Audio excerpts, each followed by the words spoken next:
بسم الله الرحمن الرحيم. الحمد لله رب العالمين، وصلى اللهم وسلم على سيدنا محمد وعلى آله وصحبه أجمعين. بابت يم رومان لسر بدعية وكاريجري لسر واقعي مسلمان. طبعا ما بابتي كتاب لي قرصة وبابتي كتاب لي حساسشة.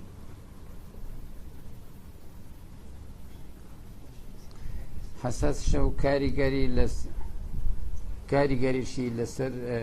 كوملغا زور زورا ولا ناو لسر واقعي جاني مسلمانان كاريجري زور زورا هو مسلمانان هلوستي جواز يعني هبوا برانبري بعضك بو درجة أوريان لنا داوتو بعض بابلين الفرق الإسلامية كان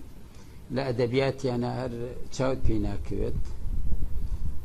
بعضی کشی اونا زیاده رویان تیا کردوه مسلمانان هم بستو تو لقالبی که زور تسکا او مرونتی که لإسلام هي تقریبا او مرونتیان کشتوه.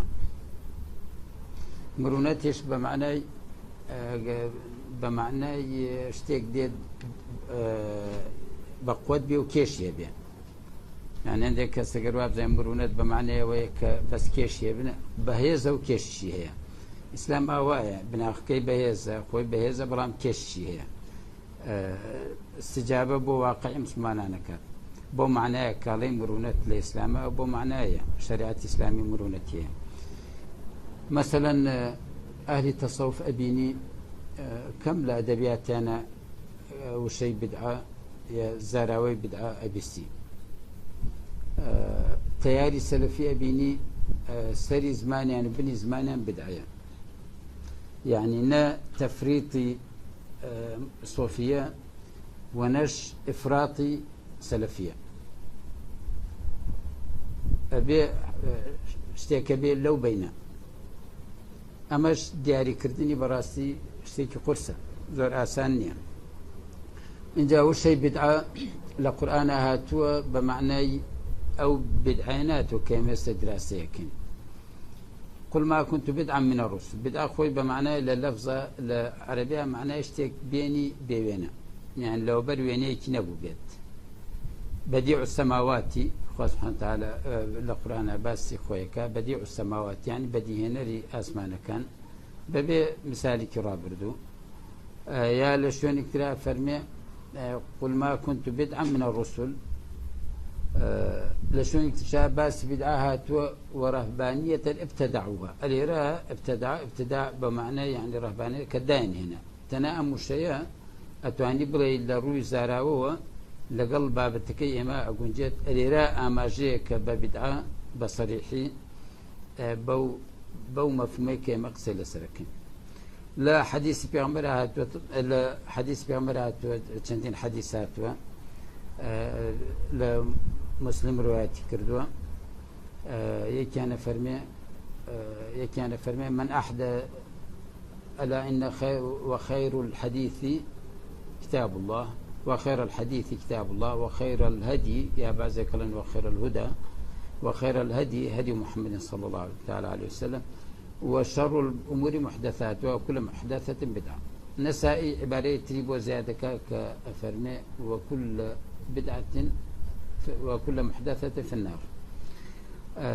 بچندين صيغي آواه أو شوي أمهاتو حديث ترشاتو كفرمي من أحدث في أمرنا هذا ما ليس منه فهو رد أو من عمل عملا ليس عليه أمرنا فهو رد.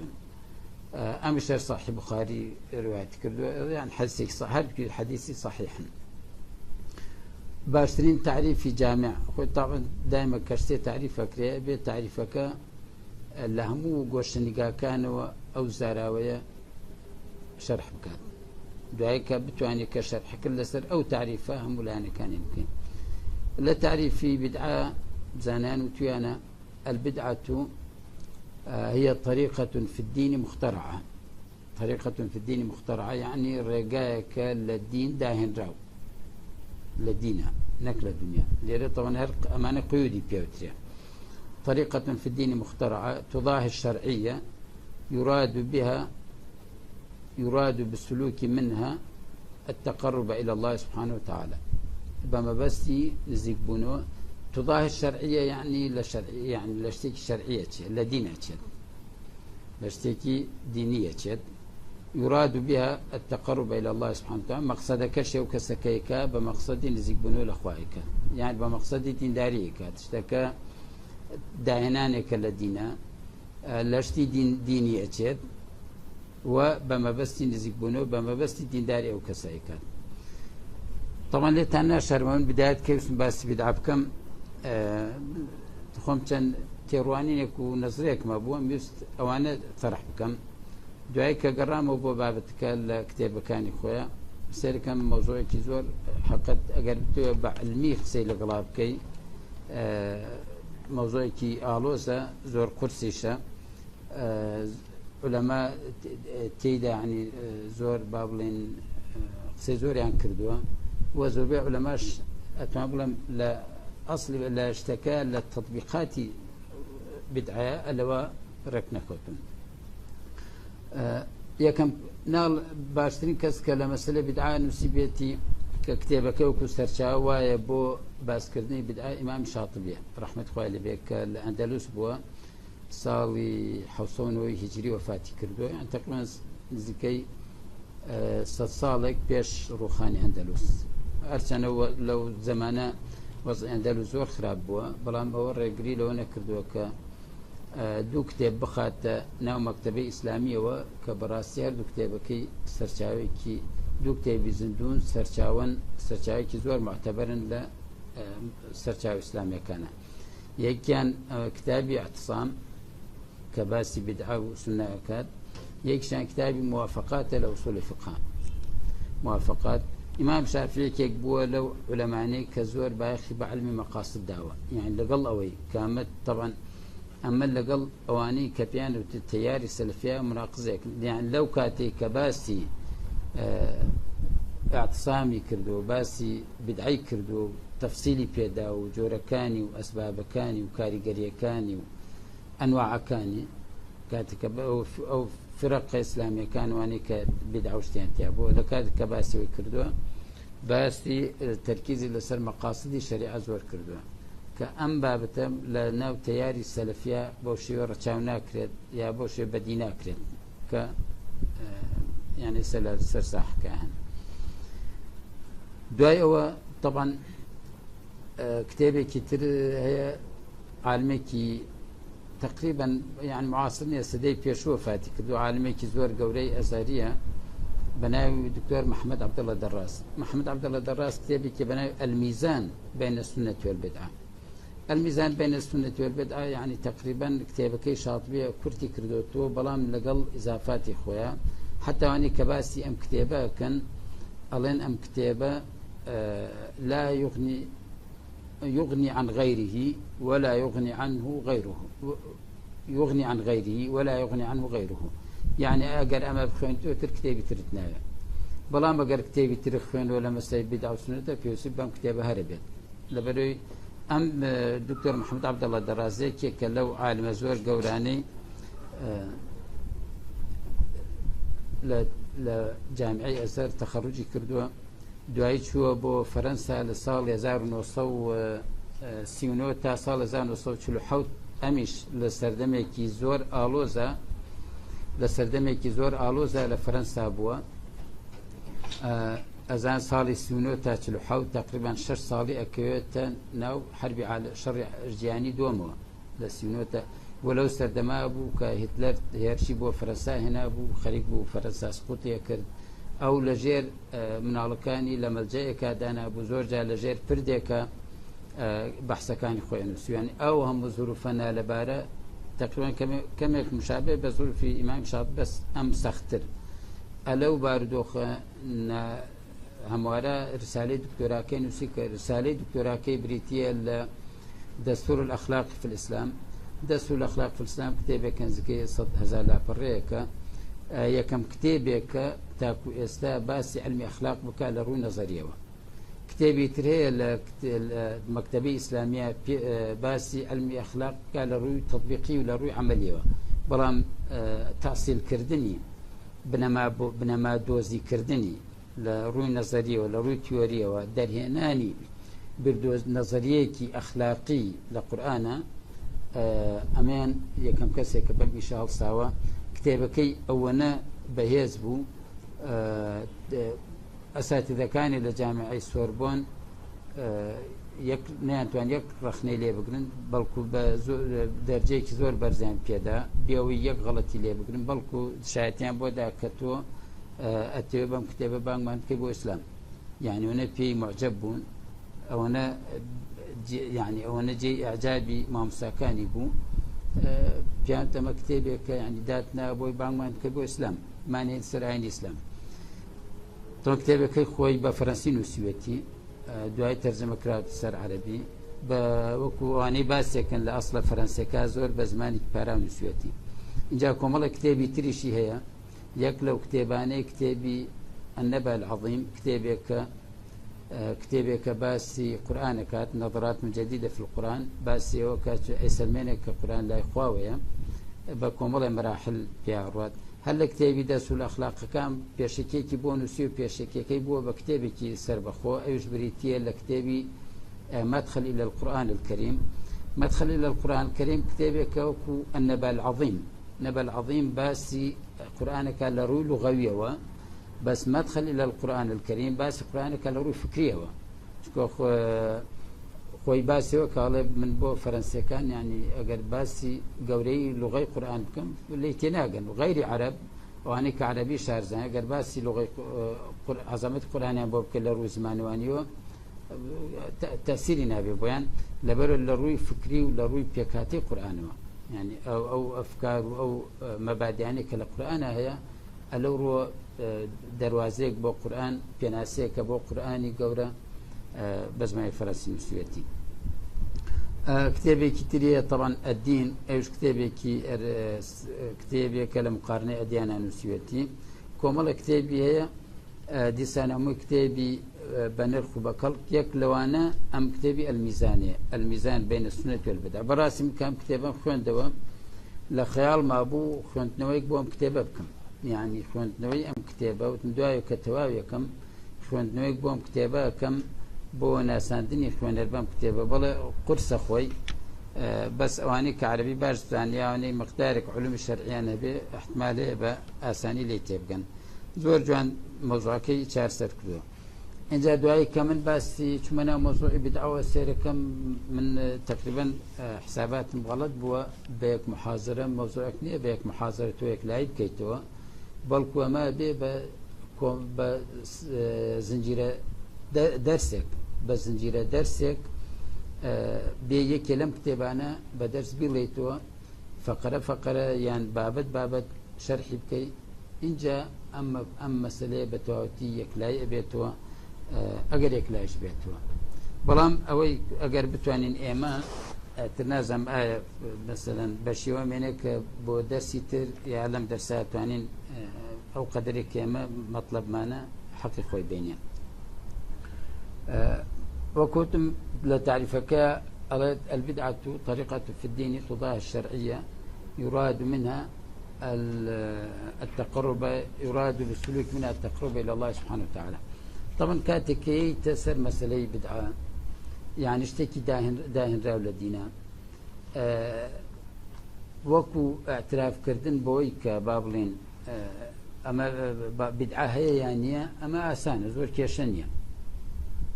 كيشكل يعني كتو باربو بيني كهندك شتي بيوتري بدعة هندك شتي بيوتري معصية بلام كيشكل لويا تشتي كاتي تطبيق يكي يعني كبنظري تو إيمان بويني كبالة بدعة هي اشتيك الذين اخترع كرابت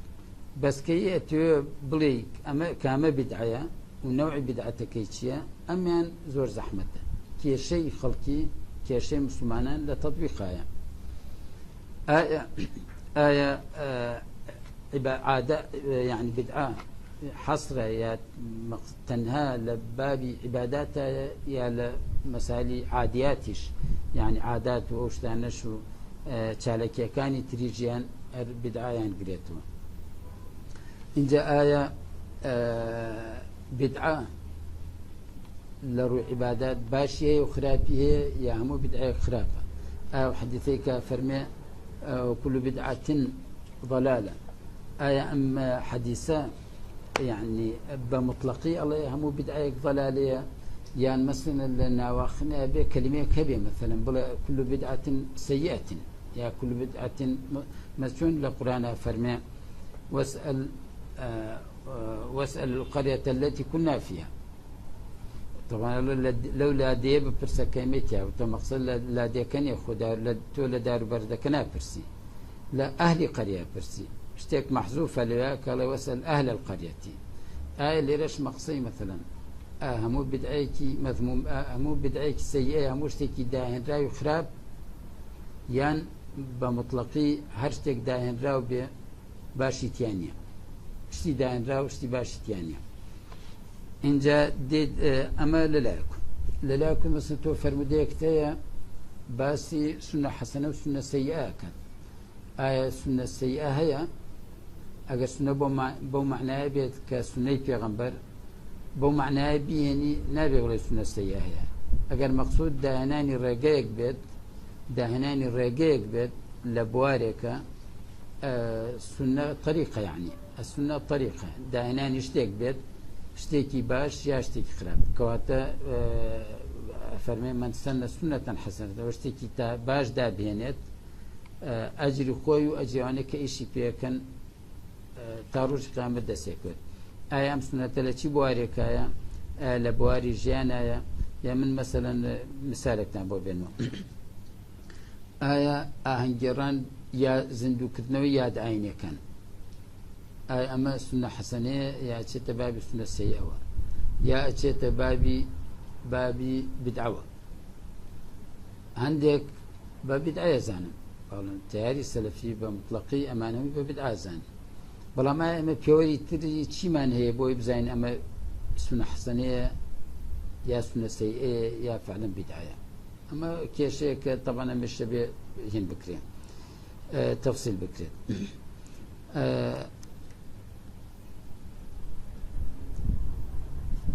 آية همو طبعا آية همو مخالفة كي شرع ببدع حسابه أشكرها كما واني يعني زورشت أما بدعة مان هي، معصية مان هي، جناه مان هي، معصية جورة مان هي، جناهي جورة مان هي، جناهي بشوك مان هي، كبائر وصغائر مان هي. لبدعة آية بدعة كان همو يك مرتبا توكالي كل بدعة ضلالة وكل ضلالة في النار، يعني مقصد شيء كي هر بدعيك بك أو بدعيك جوربي وشوك بها شيء جهنم آية أو بدعية شيء وكل بدعة في يعني مقصدي صاحبي بدعة كيا آية هم بدعيك بشوك بها شيء جوربي شيء جهنم. مثلا من مثالك تنبو بينمو زور أدعية شيوخي الطريقة عندك غير شيوخي الطريقة داين هنا وكو سعيد نورسي مثلا. سعيد نورسي كتابي جوشني هي كتابي جوشن كتابي كموي دعاية بلام دارش زورك لنوع دعاء كان دعاء خرابتيانية هموي دعاء مناجاة للغلخوة اشتكتيانية مخالف الشرع بأصل دعاء كان بلام لداهناني خويتي لو تني خويتي ترتيبكي ترتيب كتابته خوي لسر أو بابلين آية لسر سعيد نورسي شيت جهنم لسر بابنبون بو حد بو شيء ودعاية وخوا ما طريقك الذين داهن راوا آية شيت جهنم يا ناتشت آية اللوما أكريت شجوا اللوما أكريت يا مدح أكريت أما نبي صلى الله عليه وسلم لنوشكا حتى أنا ما لنا شيت بابي تقريرات بيغمبر يعني أمشتي كمثال إيهن موا أشيت بابي أو شتي تعريف السنة في أو تريد تقريرات بيغمر إما أزعين سنة بيغمر ما بريتيا لا كردو قسكان وكردو وكان وتقريرات كان أعمال أفعال وأقوال وتقريرات. تقريرات أويكا كسر شتي كي كرد بي بيغمر صلى الله عليه وسلم إقراري كرد بي للسري مثلا لصحابي كان نوشا دعاء كبيغمر صلى الله عليه وسلم فرمي سمع الله لمن حمده فرمي دعوتي ربنا ولك الحمد يا رب لك الحمد كما ينبغي لجلال وجهك وعظيم سلطانك. پیغمبر صلی الله علیه و سلم لنوجك بويو فرسي كامتن دعايكي كرد كامتن دعايكي كرد نيويرا قسبكا كم جار نيويرا قسبكا دعاي كبيغمبر صلى الله عليه وسلم تيجان كم دعاء يعني جي رزامدي ملائكة بوا فرموي من بيغمبر صلى الله عليه وسلم فرمي والله ملائكة تحير من شوني نقل كان شوني بنوسن تاخوي فرمي بوشي بنوسن كوتيتي مقسم ليرم بيا دعاء كداي هنا او دعاء لناخي خوي وهالقلابو نوع مناجات بين خوي وخوا تعبيرك للشكران بجيري ومحبة بوخوا ام دعاء داي هنا پیغمبر اقرارك لسري آيات اما اجازه بوي كاما هرك لما ناخمن تشيلي وهالقولا تعبير بيه لمحبته خوشويستي وتعظيم اخوا بيلين يا بو مانيا يا اگروت مان بكينا اجرمان لسري دسكويت اي اگر كردمان هيني حياه مان الصحابي وهبو دعاء همون وجي قولوا الله يخوندو پیغمبر صلی الله علیه وسلم كبيزاني وسرزانشتي نكردوا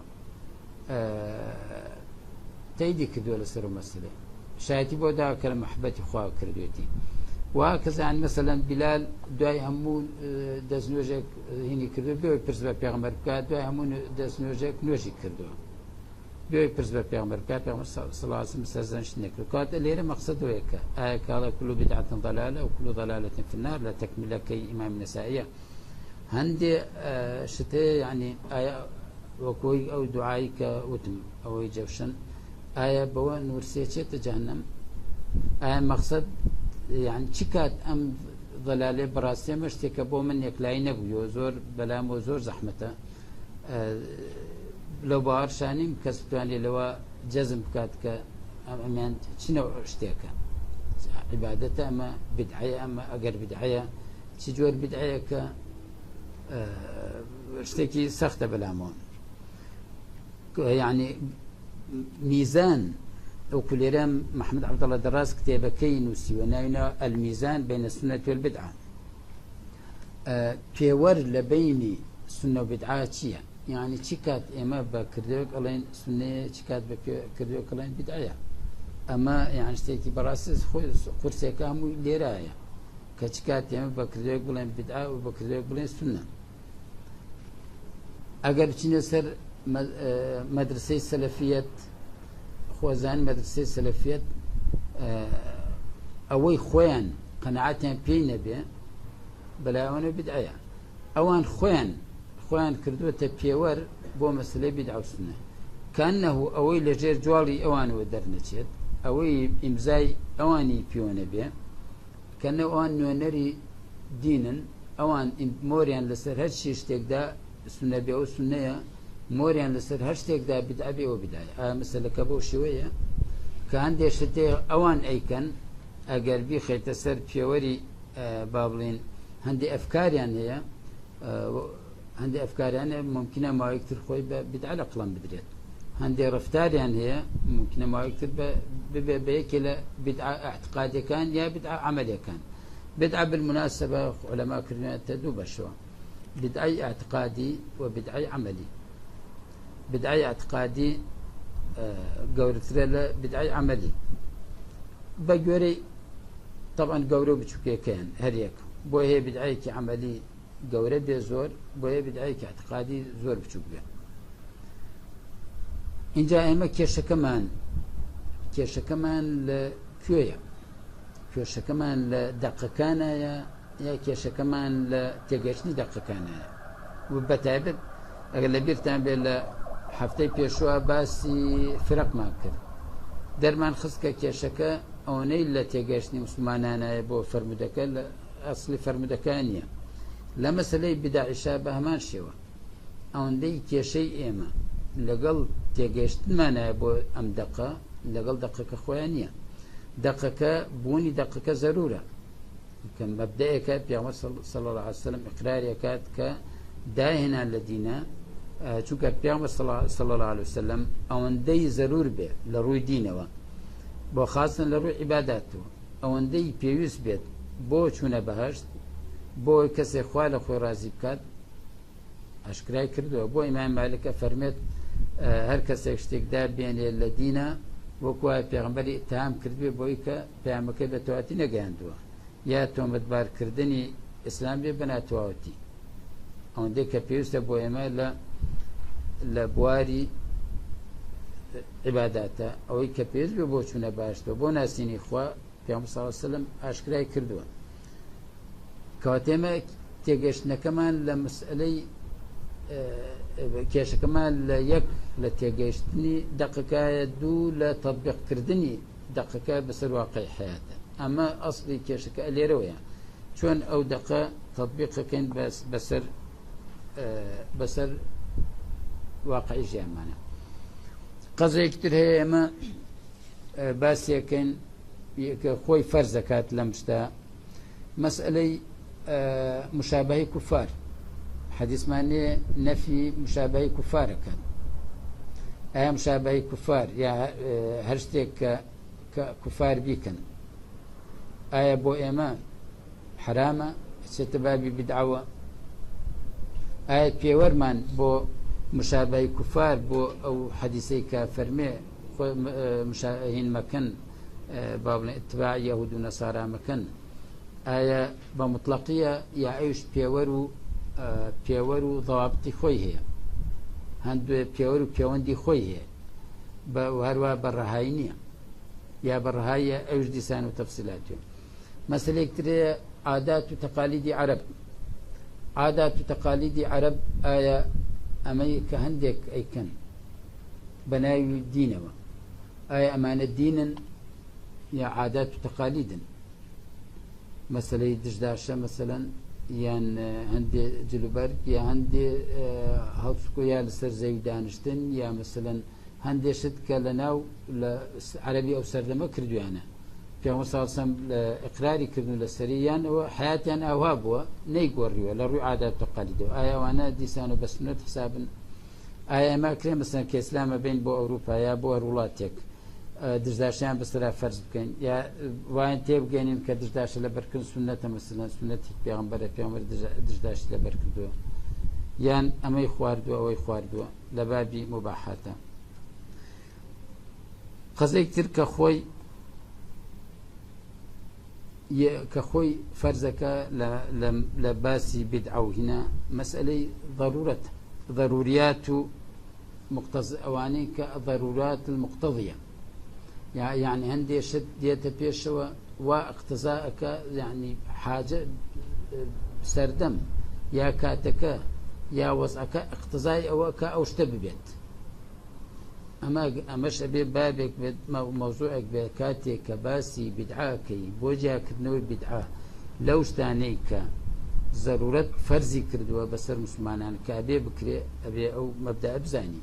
ئەبێ بزانی کە شتێکی پێوترێ ضەروریات یا شتێکی پێوترێ اقتضای حاجە. من بۆ نمونە مەسەلەن خۆتان زان قورئان پێغەمبەر صلی الله علیه و سلم کۆی نەکردەوە ئەمریشی بە کۆکردنەوەی نەداوە ئەمری بە نووسینەوەی داوە بەس ئەمری بە کۆکردنەوەی نەداوە کە قورئانیش طبعا یەکەم دەستوری مسلمانانە. ئایا کە پێغەمبەر وەفاتی کرد طبعا خۆتان زان ڕووداوەکەم و ڕەنگە هەمووی بیست بێتتان یەکەم جار عومەر ڕزای خوا لێبێ دوای حەربی یەمامە دوای شەڕی مرتەدین لە یەمامە کە سەحابەیەکی زۆر کوژرا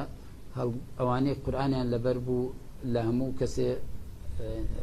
زیاتر ئەچوونە پێشەوە بۆ شەڕ لە هەموو کەسێ زیاتر سەباتیان هەبوو یعنی لەبەرکردنی قورئانیان ینی بە نەنگی ئەزانی کەسە قورئانی لەبەر بێ و هەڵبێت یا قودوە نەبێ. لەبەرەوە زۆربەی ئەوانەی خۆیان ئەگەر لە شەڕەکانە ئەوانە بوو کە قورئانیان لەبەر بوو کاتی عومەر ڕزای خوا لێبێ چێتە لای ئەبوبەکر ڕزای خوا لێبێ ئەفەرمێ وا شەڕ خەریکە ئەوانەی قورئانیان لەبەرە لە ناویانە بعد با قورئان فریام قورئانە بکەین. ئەبوبەکر یەکسەر و پرسیارە کە ئایا چۆن شتێ بکەین پێغەمبەر نەیکردووە هەمووی بیستوتانەمە چۆن شتێ بکەین پێغەمبەر نەیکردووە عومەر بەڵگەیەکی نییە ئەلەو کاتە ئەڵێ وەڵڵی ئەمە ئیشێکی خەیرە ناڵێ ینی دیارە مەقسەدی ئەوەیە کە شتێکە ضرورە تقتضيه يعني الضرورة ضرورة وا پێویستەکە ئێمە ئەم قورئانە کۆ بکەینەوە با پێغەمبەر ئەمری پێ نەکردێ ئەبوبەکر ڕزای خوا قەناعەتەکە دوای نێرم بە شوێن زەیدا كتكليف اللي بكن بمشال أو شمان برسارك طبعا دار أوش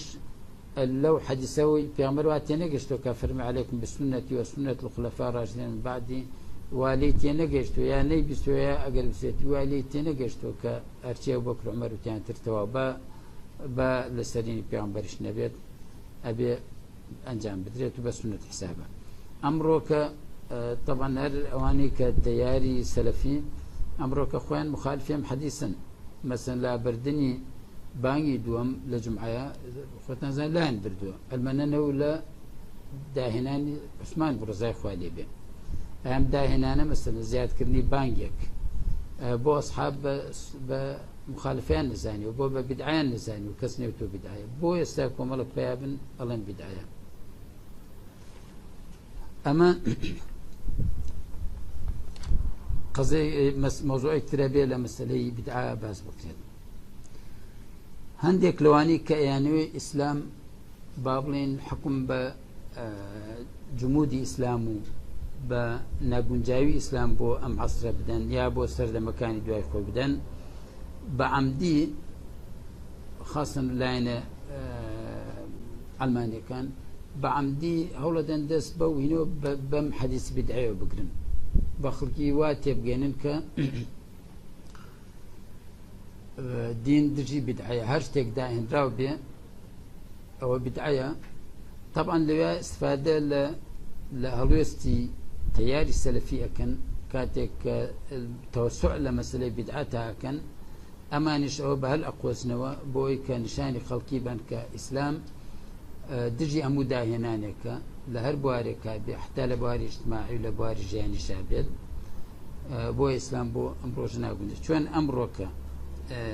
هر همان أو توجمانا يعني إسلام بخلقي بلان خلقنا إسلام أو تنها ويك عندك تياري تندرو مثلا وكومي إستاك بيوت دولة إسلامي أمان ممارسة كان لشام والعراق بعمدي يعني بخلقي بلان خلقنا بلا إسلام تنها ويا خطان لكنالك تلفزيون بينيتان يك لواني كون الاسترتياري إسلامي حساب كرابو باسيوك قبل امشتاني كأوان ايكن او جروبان ايكن ولا قرآن هاتو كافر كان بكجن لا يركب بنيتان بيان كجن وين لا يمكن ما يمكن بعمدي امشتكي عمديه زربي واني كم إيشا كان بعمدي ايكن كانش تحقيق لمسألة كانوا ما بس يعني تحقيق لو مسألة كان ك اما تاج حد يتبع علماء كان لو باريوتوا خوان عمدان لدستي أنقذ أو قضية إسارة كان طبعا دواي أوي كبابلين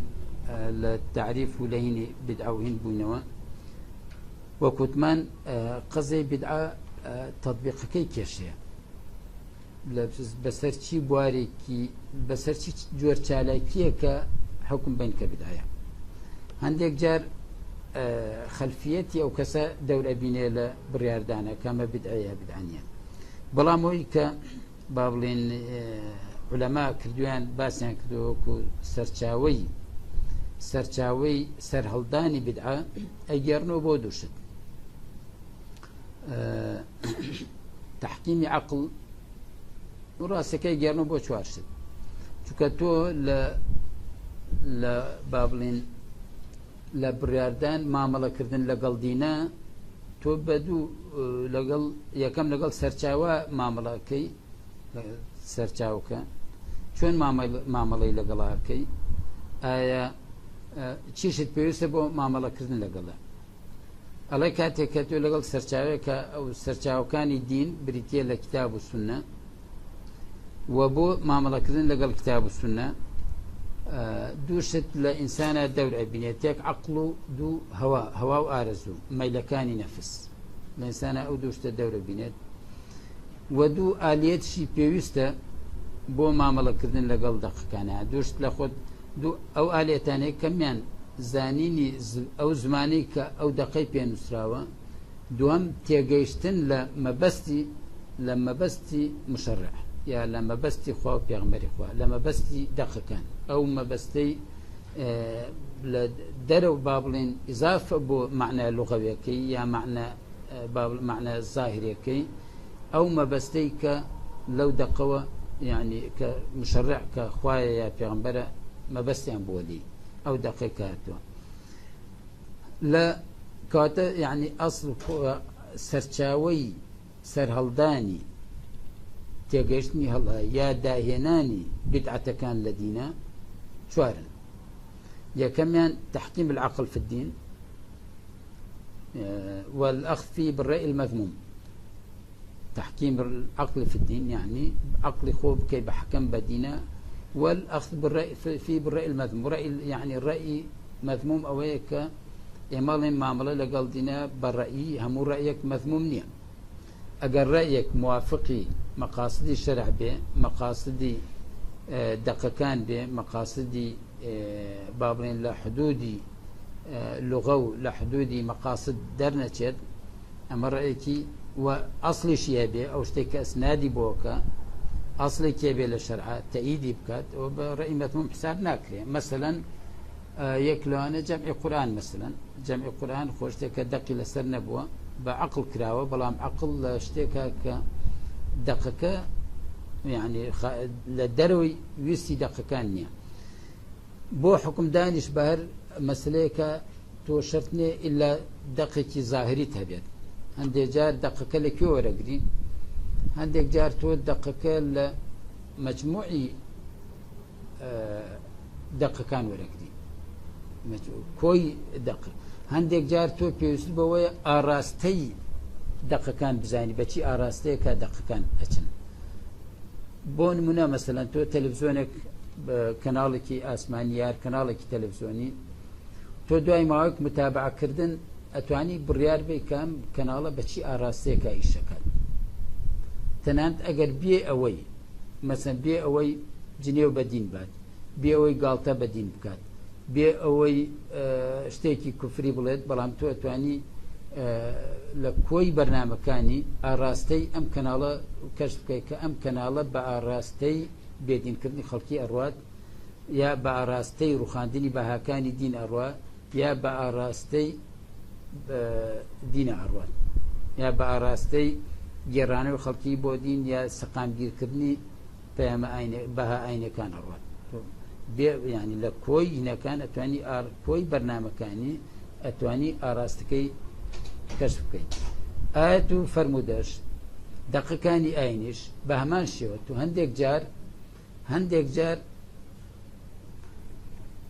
هەندێک جار تۆ لە ئاراستی دەقەکان لە کۆی دەقەکان ئەتوانی بکەیتە دەرەنجام بۆ نمونە مەسەڵەن تۆ هیچ دەقێکت نییە لەسەر تەحریمی بە کۆیلەکردن بەڵام کاتێک کۆی دەقەکان خوێنی تۆ کۆی مامەڵەکانی پێغەمبەر خوێنی تۆ ئاراست هەستەکەی کە بە ئاشکرا توانی هەست کە ئیسلام بەو ئاراستەی ئەڕوا کە کۆیلایەتی نەهێڵێت بەڵام چاڕوانی مەسەلەن اتفاقێکی بەشەری عالەمیە لە دەروی عالەمی ئیسلامی شارڕێک بکەن بگەنە دەو دەرەنجامی کە کۆیلایەتی نەهێڵن کاتەگەر ڕۆژێک لۆژان با بڵێن کۆمەڵگەی مرۆڤایەتی هەموو ڕێککەوتن کە کۆیلایەتی نەمێنێ ئیسلام ڕێگری لێکات ئەگەر بڵێ بەڵێ با کۆیلایەتی نەمێنێمە مخالفەی ئیسلامت کردووە یان تحقیقی ئەو مەبەستە کردووە کە کۆی ئاەت و فەرمودە و دەقەکان بەو ئاراستایەچن ئەگەر بە ئاشکرا مەنعی نەکردووە لە بەرۆی کە نەئەکرا لەلایەک و لەلایەنی خۆی مەنعی بکات قەدەغەی بکات لەو لاشۆ مسلمانان کە ئەسیر ئەکرێن بکرێن بە کۆیلە کاتەبێ بەو ئاراستایش بکات کە کۆیلایەتی نەمێنێ تاو کاتێ بە شەریعەت خۆی ئەیگات زۆر شتێ ئەلەو بابەت یعنی تێگەشتن لە دەقەکان بێ کۆی ئاراستەی دەقەکان کە پێوترێ هەندێکی نزمنیا مەقاصدی شەریعە کە پێوترێ مەقاصدی شەریعە لە مەبەستەکانی شەریعە تێبگەی کە تۆ ئەم دەقانە بەچی ئاراستەیەکاچن بۆیە زۆر جار لێرە خلافەکان ڕوەدا لێرە مەسەلەن لێرە ئەمێنێتەوە سەر ئەمانن دەور ئەبینن لە تەفکیرە ئینسانە بڕیاری ئەو کەسە کە کاتێکە بڕیار ئەدا کەمە بدعە یا بدعە نییە ئەمانە هەمووی دەورە بینن جاوانەی ئەو شتانی کە سەرچاوی لێکنەکەم تحکیم العقل في الدين والأخذ فيه بالرأي المذموم خۆتان زان دەقەکان هەندێک دەقمانەیە نەسی دەقی لەسەر نییە هەندێک شتمانەیە دەقی لەسەر نییە هەندێکی دەقی لەسەرە هەندێک یعنی ئاراستەکردنی عقل یا بەکارهێنانی عقل هەندێک جار بۆ تێگەشتنی دەقەکەی بۆ دەرێنانی حکمێکە کە دەقی لەسەر نییە یا هەندێک جار شەرحکردنی دەقێکە یا هەندێک جار کامل لە هەمووی خراپتر ئەمەیە پێوتێ ڕێی مەذموم بەدایمی پێوتێ ڕێی مەذموم ئەوەی کە دایمە دەق یعنی حکمێک دەربێنی کە پێچوانەی دەقەکان بێت ئەوانی تر ئەوەی کە دەقی لەسەر نییە و ئەوەی کە دەقی بۆ شەرحی دەقەکەیە ئەگەر لە کەسێکە ئالی ئیجتیهاد بێت ئالیاتی ئیجتیهادی پێ بێت ئەو وەختە بە هەمیشەی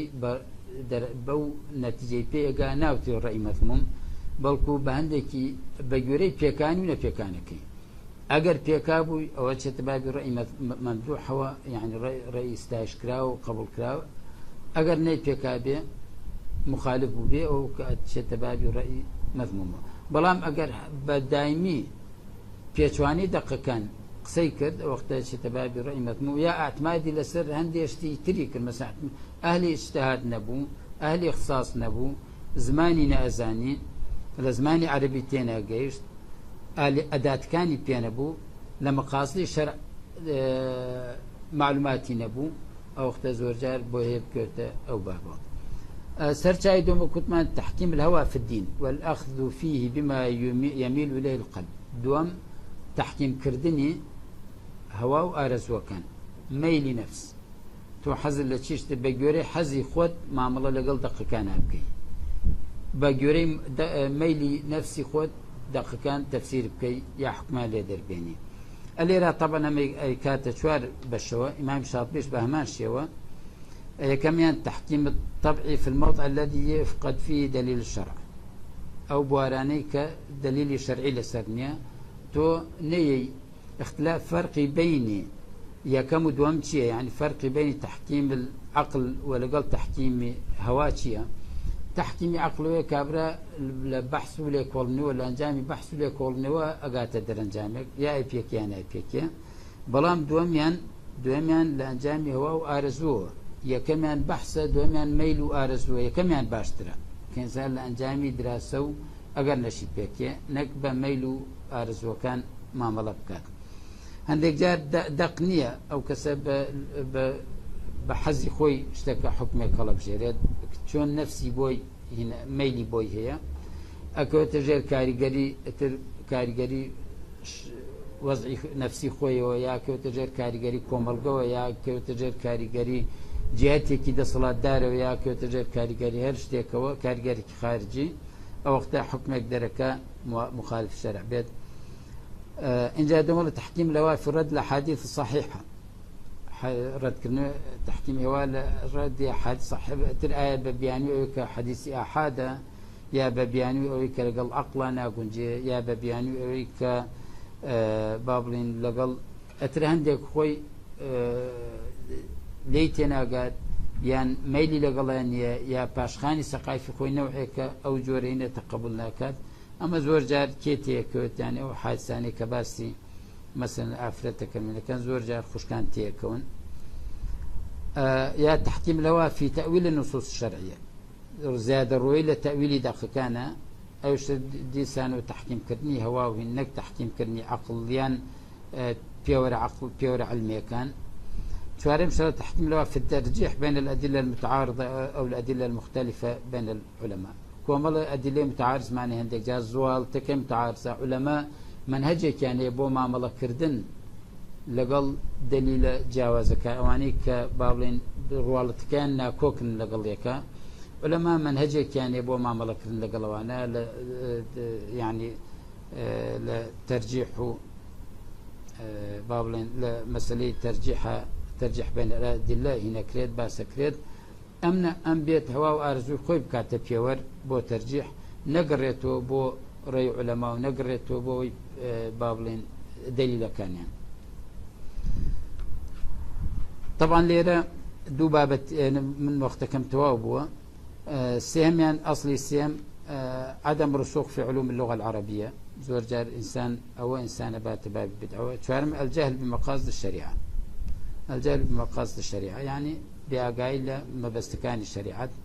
كأصلا الشريعة الإسلامية هاتو بو بختور كرني إنسان بو بارستني نفسي ديني ناموسی ماڵی عقلی ئەمانە زۆرجار لە بێئاگابوون لە مەقاسدانە یان بێئاگابوون لە ئاراستە وەکو پێم وتن لە ئاراستەی دەقەکان لە کۆی سەرجەم دەقەکان ئەلەو کاتە ئینسان ئەکەوێتە ئەو هەڵانەوە. طبعا موضوعێک تر کە دیسانەوەیەتە بابی سنە و بدعەوە مەسەلەی مەصالح مرسەلەیە. مەصالح مرسەلە یعنی ئەو بەرژەوەندیانەی کە شەرع لێی بێدەنگ بووە، ئەمیش بابەتێکی ئاڵۆزە دیسانەوە. مەسەلەیەک ترێک کە فقەها ئاعتمادی کەن مەسەلەی ئیستحسان، یعنی کاتە فەقیه لەسەر بنەمایەکی علمی شتەکە دلیلی لەسەر نەبێت خۆی استحسانی بکات، یعنی بەباشی بزانێت. ئەمانش مواضع نەبێت لە کاتێک کە باسی بدعە و سنەکە بە تەفسیلی ئەم شتانە یەکلای بکرێنەوە باس بکرێن. ئەوەندە ئومێدم وایە توانی بێتم ینی شتێک ئلمان بە مەوزوعەکە بکەین، هەرچەند وەکو پێم وتن یعنی ئەم بابەتە پێویستی بە کۆمەڵە دەرسێکەیە نەک بە یەک محاضرە. ئومێدم وایە توانی بێتم هەندێک تشکی بخەمە سەر و قەزەکە ڕوون بکەمەوە. صلى الله على سيدنا محمد وعلى آله وصحبه أجمعين.